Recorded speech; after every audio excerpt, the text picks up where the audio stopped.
नमस्कार. पूर्णवादी युवा फोरम बीड,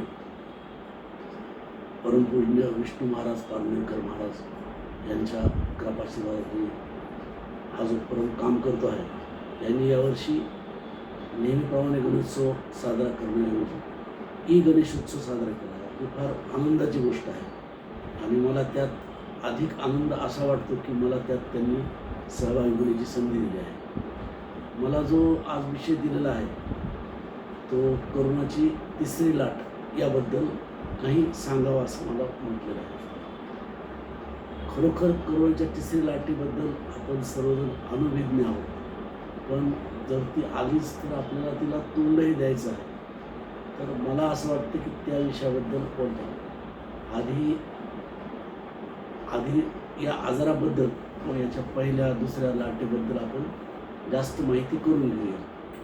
आपल्या सर्वांना माहितीच आहे की कोरोनाचा उद्गम चीनमध्ये वुहान प्रांतात झाला आणि तो जो कोरोना व्हायरस आहे त्यात असं लक्षात आलं की या व्हायरसमुळे अचानक अकल्पितरित्या किंवा अपेक्षित नसताना मृत्यू फार लवकर होत आहे आणि त्यामुळे चीनने त्यावर तिथे लगेच आयसोलेशन केलं, पण तरीही तो आजार सर्व जगात पसरला.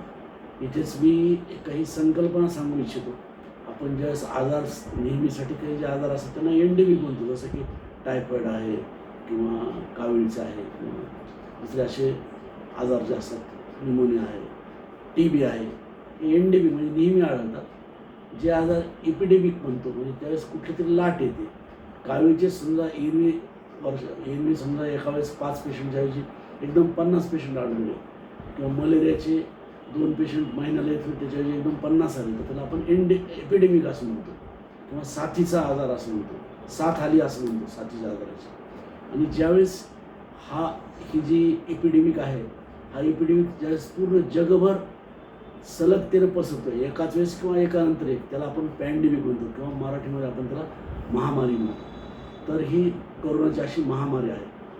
आपण त्याचं प्रिव्हेन्शन जे करायचं आहे त्यासाठी थोडं त्या आजाराबद्दल माहीत करून घेतलं तरी मला वाटतं आपल्याला पुढच्या काही संकल्पना किंवा कसं आपण त्यापासून स्वतःचं रक्षण करू हे जास्त चांगल्या प्रकारे आपल्याला त्याची कल्पना येईल किंवा आपण ते पाळू शकतो. तर आपल्याला हे माहिती की याचा जो सोर्स आहे, सोर्स ऑफ इन्फेक्शन म्हणजे व्हायरस कुठून येतो, तर जे रुग्ण आहेत, कोरोनाचे रुग्ण झालेले आहेत त्यांच्या श्वासावाटे, थुंकीवाटे, नाकातल्या पाण्यावाटे किंवा डोळ्यातल्या पाण्यावाटे हे जे आहेत यातनं विशेषतः हे व्हायरसेस किंवा ज्याला आपण विषाणू म्हणतो ते उपलब्ध असतात.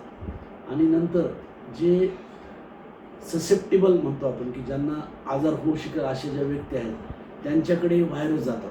तर त्याला आम्ही म्हणतो की रूट ऑफ ट्रान्समिशन, की कशा प्रकारे पसरतं. तर हे व्हायरसेस जेव्हा थुंकीवाटे किंवा खोकताना हवेत पसरतात त्यावेळेस समोरच्या व्यक्तीला, ज्याला कोरोना झालेला नाही, त्याच्या श्वासनलिकेत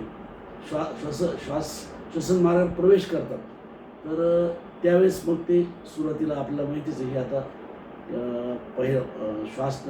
श्वसन मार्गाच्या वरच्या भागात ते मुख्यतः जातात, तिथे 3-4 दिवस राहतात आणि नंतर त्यांचं संक्रमण खाली फुफ्फुसात होतं आणि फुफ्फुसात न्यूमोनिया होऊन नंतर ते रुग्ण पुष्कळ सिरियस होऊ शकतात. तर अशा प्रकारे जातं.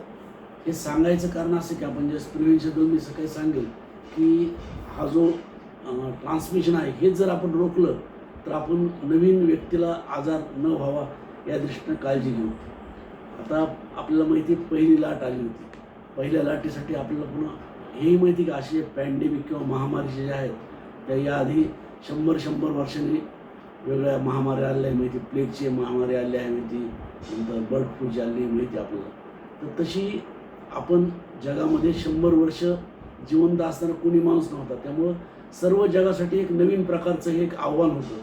पण सर्व जगानं ते पेलायचा प्रयत्न केला आणि आपल्याला निश्चित अभिमानाची गोष्ट आहे की आपला भारत हा इतक्या मोठ्या लोकसंख्येचा देश आहे. इथे सुविधांची किंवा वैद्यकीय फॅसिलिटीची उणीव आहे, वानवा आहे. लोक अशिक्षित आहेत, लोक दवाखान्यात जायला तयार नाहीत, पण तरीसुद्धा लोकांच्या सहकार्याने आणि शासनाच्या जी काही त्यांनी त्यासाठी ज्या योजना केल्या त्यामुळे आपण भारतामध्ये त्या मानाने ह्या पहिल्या लाटेत तरी खूप चांगल्या प्रकारे कंट्रोल ठेवलेला आहे. पहिली लाट आपल्याला सुरुवातीला त्याची भीती, कारण प्रसारमाध्यमं सध्या सगळीकडे झाले आहेत, त्यामुळं सगळ्यांना भीती वाटली. त्यामुळे लोकांनी नियम खूप पाळले. सरकारने जे सांगितलं ते पाळलं आणि सरकार नेहमी नवीन काही गोष्टी सांगायचे की आता ही असं समजलं, हे करा, आता ते करा आणि ते सगळे लोक ऐकल्यामुळं सुरुवातीच्या पहिल्या लाटेत फार त्या मानानं मृत्यूंचं प्रमाण कमी होतं. नंतर आपल्याला माहिती की ऑक्टोबर-नोव्हेंबरनंतर गेल्या वर्षीच्या 2020च्या रुग्ण कमी व्हायला लागले आणि मग मृत्यू कमी व्हायला आणि लोकात एक सैलसरपणा आला. आपण संस्कृतमध्ये म्हणतो अतिपरिचयात अवाज्ञा. तसं प्रकार झाला की कोरोना या आजाराचा अतिपरिचय झाला. आता लोकांना खूपच ज्ञान झालं आणि त्याच्याबद्दल भीतीच वाटेनाच झाली. आणि त्यामुळं तोटा असा झाला की ज्यावेळेस दुसरी लाट आली, दुसरी लाट येते म्हणजे काय असते की पहिल्या लाटेत आपण जे आयसोलेट केलेले असतात किंवा प्रोटेक्ट केलेले असतात लोक, त्यांना ते ससेप्टेबल असतात आणि दुसऱ्या लाटेत त्यांच्यावर अटॅक होतो. आणि त्यावेळेस झालं असं की त्यावेळेसचे जे आपण आधी प्रोटेक्ट केले होते ते काही आजारी लोक होते. डायबिटीसचे होते, हृदयविकाराचे होते, वयस्कर होते, कॅन्सरचे होते किंवा ज्यांची प्रतिकारशक्ती कमी आहे काही औषधामुळे वगैरे अशा प्रकारचे होते. त्यांच्यावर दुसऱ्या लाटेत खूप परिणाम झाला आणि लोकांनी तर नियम काही फार सिरियसली पाळले नाही. तर त्यामुळे दुसऱ्या लाटेमध्ये मात्र आपल्याला दुसरी गोष्ट, दुसऱ्या लाटेत आपल्याला ॲडमिशनची संख्या इतकी जास्त गरज होती की आपण काही ठिकाणी अपुरे पडलो. पण बहुतेक सर्व ठिकाणी रुग्ण भारतामध्ये, परदेशातील चित्र आपण पाहिले असतील, व्हिडिओ पाहिले असतील की पलंग न भेटल्यामुळे रुग्ण गेलेत, रस्त्यावर गेलेत. पण आपल्याकडं भारतात ती वेळ आली नाही की आपल्याला ऑक्सिजनचा सुद्धा, अगदी आपण रेल्वे वॅगननं ऑक्सिजन पुरवठा केला. एवढंच नाही, आपण तो ऑक्सिजनचा पुरवठा दुसऱ्या देशांना सुद्धा केला. ही दुसरी लाट. आता तिसरी लाट आपण म्हणतो, तिसरी लाट नेमकी काय आहे? तर त्याचे काही कारणं जे आहेत, तिसरी लाट येणार म्हणजे काय येणार?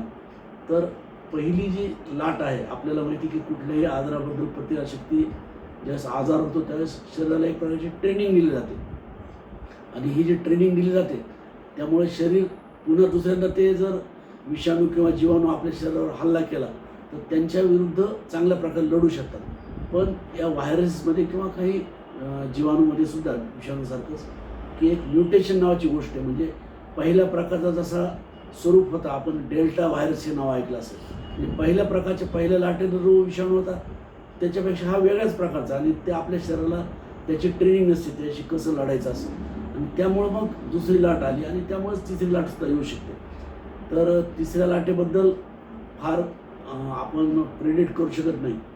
यात कोरोनाबद्दल एक वाक्य आमचे जे मोठमोठे डॉक्टर्स आहेत अगदी राष्ट्रीय पातळीवर ते एकच सांगतात की कोरोनाबद्दल एव्हरीथिंग इज अनप्रिडिक्टेबल. म्हणजे आपण काही पक्क सांगू शकत नाही की आजार किती पसरेल, कसा पसरेल, किती आपल्याला बेड लागतील, किती आजारी होतील, किती प्रमाणात ऑक्सिजन लागेल किंवा आपण कधी त्याच्यावर कंट्रोल आणू शकू याबद्दल काही सांगता येत नाही. किंवा एखाद्या रुग्णाला 2 रुग्ण सारखेच नसतात, त्यामुळे एखाद्या रुग्णात त्याचा काहीच परिणाम होणार नाही, नुसता तो पॉझिटिव्ह होईल आणि पुन्हा बरा होऊन जाईल. साधं कोरोना हे आपल्याला माहिती आहे, साधं सर्दी पडसारखा आजार असतो. पण एखादा रुग्ण जे 2-4 दिवसात सुद्धा खूप सिरियस होऊन कधी प्राणाला मुकलेला पाहिला जातं. त्यामुळे अनप्रिडिक्टेबल हा शब्द आहे. हीच गोष्ट या तिसऱ्या लाटेबद्दल लागू पडते. तिसऱ्या लाटेबद्दल खरं सांगायचं झालं तर मी मांडलेला तो शब्द अनप्रिडिक्टेबल हा म्हणजे आपण नेमकं सांगू शकत नाही. आणि हे मी म्हणत नाही, जगातल्या वेगळ्या एजन्सी आहेत, अमेरिकेतले काही CDC नावाची एजन्सी आहे, ऑस्ट्रेलियातले काही एजन्सी आहेत, इंग्लंडमधल्या एजन्सी आहेत आणि भारतातले सुद्धा जे ICMR सारख्या संस्था आहेत त्याही म्हणतात की नेमकं 100% काही सांगता येत नाही. पण एक अपेक्षा अशी आहे की जर सप्टेंबरच्या शेवटी जर रुग्णांची संख्या वाढायला लागली तर आपण असं समजू की बहुतेक दुसरी लाट कमी झालेली आहे आणि तिसरी लाट सुरू झाली. यात शास्त्रज्ञांना काही गोष्टी मात्र अनुभवानं असं समजलं आहे की लाट ही बहुतेक 200 दिवस राहते. म्हणजे पहिले 100 दिवस ती लाट वाढत जाते, तिचा उच्चांक 100 दिवसांत होतो आणि नंतर ती ओसरत जाते, पण ती तीच असते. तर त्या हिशोबानं पाहिलं तर आपली दुसरी लाट आता जवळजवळ सप्टेंबरमध्ये संपणं अपेक्षित आहे. पण कधीच ऑक्टोबर किंवा नोव्हेंबरमध्ये तिसरी लाट सुरू होईल. पुन्हा ती लाट कुठे सुरू होईल, त्या लाटेचं काय म्हणतात तो कोरोना त्याचं प्रसारण क्षमता आहे की लोकांना इन्फेक्शन द्यायची, एखाद्या वेळेस जास्तीत जास्त लोकांना इन्फेक्शन किती देईल याबद्दल काही सांगता येत नाही. होणाऱ्या आजाराचं स्वरूप काय असेल याबद्दल काही सांगता येत नाही. कदाचित पहिल्या लाटेमध्ये खोकला, दम आणि नाक वाहणे हे जरी लक्षणं असतील तर कदाचित असे की तिसऱ्या लाटेमध्ये हे लक्षणं कमी असू शकतात. कदाचित लोकांना उलट्या, संडास, पोटात दुखणं आणि ताप अशी काही लक्षणं असतील. पण नेमकं काही सांगता येत नाही. तीच गोष्ट यांचं प्रोग्नोसिस काय असेल? आपण सुरुवातीला पाहिलं की असं म्हटलं गेलं की 100 जर रुग्ण झाले पहिल्या लाटेमध्ये, तर त्यातल्या 80 जणांना घरच्या घरी औषधं घेतली तरी काही अडचण नाही. 20 जणांपैकी 15 जणांना हॉस्पिटलमध्ये ॲडमिशन देऊन चांगल्या प्रकारे उपचार होऊ शकतो आणि 5 जण मात्र ICUची गरज पडते. हे जसं पहिल्या लाट आणि त्यातले 5 जणांचे ICUतले सुद्धा सर्वजण काही प्राणाला मुकतात असं नाही आहे. पण हे जसं आता आपल्याला अनुभवाला आलं आहे, तसं पुन्हा तिसऱ्या लाटेबद्दल काही सांगता येत नाही. त्यामुळं शेवटी आपल्या हातात हेच राहते की तिसरी लाट येईल हे तयार राहायचं. जसं की आपलं शत्रुराष्ट्र असतं, ते आपल्याशी युद्ध करेल का नाही आपल्याला माहीत नसतं. आपलं जुन्या इतिहासात जरी पाहिलं तरी अटल बिहारी वाजपेयी आपले जे माननीय पंतप्रधान होते, त्यांनी सैन्य पाकिस्तानच्या सीमारेषेवर नेऊन ठेवलं आणि ते युद्ध झालंच नाही. मग त्याच्यासाठी जो 4-5 कोटी रुपये खर्च झाला, तो वाया गेला का? निश्चित नाही. कारण आपल्याला ती तयारी करायची होती की समोरचा शत्रू काय करेल हे माहीत नसतं. तो तरी दृश्य शत्रू आहे. आपल्याला त्यांची एक क्षमता माहिती आहे, पाकिस्तान म्हणा किंवा दुसरे चीन, की त्यांची लष्करी क्षमता काय आहे, त्यांचे स्वभाव कसे आहेत, आंतरराष्ट्रीय राजकारणात त्यांच्यावर काय दबाव आहे. त्यामुळे आपण काही अंदाज बांधू शकत होतो. पण या बाबतीत आपण अंदाज बांधू शकत नाही. त्यामुळं आपण तिसऱ्या लाटेसाठी येणार आहेच हे गृहीत धरलं पाहिजे आणि त्या दृष्टीनं ज्या काही उपाययोजना करायच्यात त्या मुख्यतः सरकारनं करायच्यात आणि सरकारी यंत्रणा आत्तापर्यंत 2 लाटेला सरकारी यंत्रणेने चांगल्या प्रकारे तोंड दिलं आहे. भारताचं नाव जगात या जी साथ आली कोरोनाची, तिला चांगल्या प्रकारे तोंड देणारा देश अशा प्रकारे झाले. यामध्ये आपल्या नेतृत्वाचं जसं नाव आहे तसं आपल्या काय त्याला म्हणता येईल, लोकांना सुद्धा त्याचं आपण क्रेडिट दिलं गेलं पाहिजे. तर त्याचे विविध कारणं आहेत. पण त्यात महत्त्वाचं म्हणजे आपण तितके मृत्यू झाले नाही. जितके अमेरिकेच्या लोकसंख्येच्या मानाने जितके मृत्यू झाले, तितके भारताच्या लोकसंख्येच्या मानानं मृत्यू झाले नाहीत. याचं अजून एक कारण असं होतं की याचे जे सामाजिक परिणाम होते ते भारतामध्ये फार भोगावे लागले. कारण की लोकांमध्ये एकमेकाला मदत करायची सवय ही आपल्या भारतात पूर्वापासून चालत आलेली. आता हा विषय काय बोलावा असं वाटेल, पण आपण ज्यावेळेस एखाद्या रोगाचा परिणाम पाहतो त्यावेळेस नुसतं मेडिकल नाही, सामाजिक परिणामही पाहावं लागतो. त्यामुळे मला असं वाटतं की लोकांची आपल्या सहकार्याची भावना आहे, दातृत्वाची भावना आहे, मदत करण्याची आडले मिळालेला, त्या भावनेमुळं आपण त्या लाटेला चांगल्या प्रकारे तोंड दिलं, हे मला त्यातलं कारण वाटतं. तर तिसरी लाट कधी येईल, कुठल्या भागात येईल, किंवा ती थंड ठिकाणी जास्त येईल, काश्मीरमध्ये जास्त येईल का खाली दक्षिणेत जास्त येईल, असं काही सांगता येत नाही. पण जशी येईल आपण तयारी केली पाहिजे. तयारीमध्ये मी सुरुवातीला सांगितलं तसं शासन करते किंवा राज्य करते ते तयारी करतीलच. त्यांनी हॉस्पिटल्स उभारतील, त्यासाठी पाहिजे तेवढ्या डॉक्टरची संख्या उपलब्ध करतील, बाकी ज्या नर्सेस आहेत, स्टाफ नर्सेस, कंपाऊंडर्स आणि बाकी व्यवस्था करतील. ऑक्सिजन सिलेंडर एक महत्त्वाचे लागतात, त्याची व्यवस्था करतील. मला वाटतं निश्चित यात शासन कमी पडणार नाही, पैशाच्या बाबतीत सुद्धा कमी पडणार नाही. पण आपण काय करायचं, आपल्यासाठी तिसरी लाट जरी आली तरी जो आपला पूर्वापारचा मंत्र तोच आहे की आपण तिला रोखायचं कसं. किंवा अजून एक यात संकल्पना मी सांगू इच्छितो की एक स्लोपिंग ऑफ द कर्व असतं. काय मी तुम्हाला आता माझ्या हातानंच सांगतो, त्याप्रमाणे लक्षात घ्या की समजा आमच्याकडे एका वेळेस 100 रुग्ण ॲडमिट होऊ शकतात, अशी आमच्या भारताची कॅपॅसिटी. एखाद्या 150 रुग्ण आले की 50 जणांना जागा भेटणार नाही. तर आपण काय करतो, हा जो कर्व आहे ह्याला फ्लॅटनिंग ऑफ द कर्व करतो. म्हणजे आपण हा आजार हळूहळू टप्प्याटप्प्यानं रोग्यांना व्हावा. म्हणजे आता फक्त 50 जणांचा व्हावा, मग पुढच्या महिना 2-3 आठवड्यात उरलेल्या 50 पुन्हा उरलेल्या अशा प्रकारे वाढले, तर त्यामुळे आपली 100ची कॅपॅसिटी ती आपल्याला पुरते. तर हा फ्लॅटनिंग ऑफ द कर्व करायचा मुख्यतः आपल्या हातात आहे. आणि यासाठी जी त्रिसूत्री आहे तीच महत्त्वाची. चौथं एक सूत्र त्याला लागलेलं आहे. त्रिसूत्री तुम्हाला पुन्हा आपण नेहमीच ऐकलेली की SMES. आपण तिन्ही गोष्टी ज्या आहेत की हा आजार कसा प्रिव्हेंट करावा, तर त्या बाबतीत मी थोडं सविस्तर सांगण्याची माझी इच्छा आहे. की पहिली गोष्ट म्हणजे सोशल डिस्टन्सिंग, दुसरं मास्कचा वापर आणि तिसरं सॅनिटायझर. आपण जर या गोष्टी समजून घेतले की हे का करायचं, तर मला वाटतं आपण निश्चित त्या करू आणि दुसऱ्यांना करण्यासाठी आवाहन करू किंवा प्रोत्साहित करू. किंवा ते जर करत नसतील तर आपण त्यांना कधी कधी समजावून सांगू शकू चांगल्या प्रकारे. पहिली गोष्ट सोशल डिस्टन्सिंग, म्हणजे आपण म्हणतो की दोघांमध्ये 5-6 फुटाचं अंतर पाहिजे. त्याचं कारण असं आहे की हा कोरोना व्हायरस जे आहेत ते आपल्या थुंकी वाटे, श्वासवाटे जे जातात ते समोरच्याच्या श्वासनलिकेत प्रवेश करणार आहे. कोरोना व्हायरसचं साईज जी पाहिली तर त्याचं नॅनोमीटरची साईज थोडी मोठी आहे, थोडा जड आहे. तेव्हा ज्यावेळेस आपण खोकतो, थुंकतो किंवा उच्छ्वास करतो त्यावेळेस तो कोरोना व्हायरस 5 फुटाच्या पुढं त्या लेवलला जात नाही. म्हणजे समोर 2 माणसं बोलत असतील तर 5 फुटाच्या पुढे तो खाली जमिनीवर पडायला लागतो आणि त्यामुळे समोरच्या माणसाच्या श्वास नलिकेत तो प्रवेश करू शकत नाही. हा महत्त्वाचा मुद्दा जर आपण लक्षात घेतला तर यामुळे सोशल डिस्टन्सिंग पाहिजे की 5 फुटाच्या 15 फुटावर जर एखादा खोकला तर आपल्याला काहीच कोरोना व्हायरस नाही. काही काही आजार 10 फुटावर सुद्धा होतील किंवा काही काही व्हायरसेस जड नसल्यामुळं हलके असल्यामुळं हवेत तरंगतात. तर तो विषय हा कोरोनाचा मुद्दा आहे की तो जड व्हायरस असल्यामुळं तो लगेच खाली सेटल होतो आणि समोर जात नाही. हा एक मुद्दा. दुसरी गोष्ट मास्कची. मास्क सगळ्यांनीच वापरायची. अगदी कदाचित जर जास्त आजार जोरात झाला तर घरात असताना सुद्धा मास्क वापरा अशा आपल्याला सूचना येऊ शकतात. आपण त्या पाळल्या पाहिजे.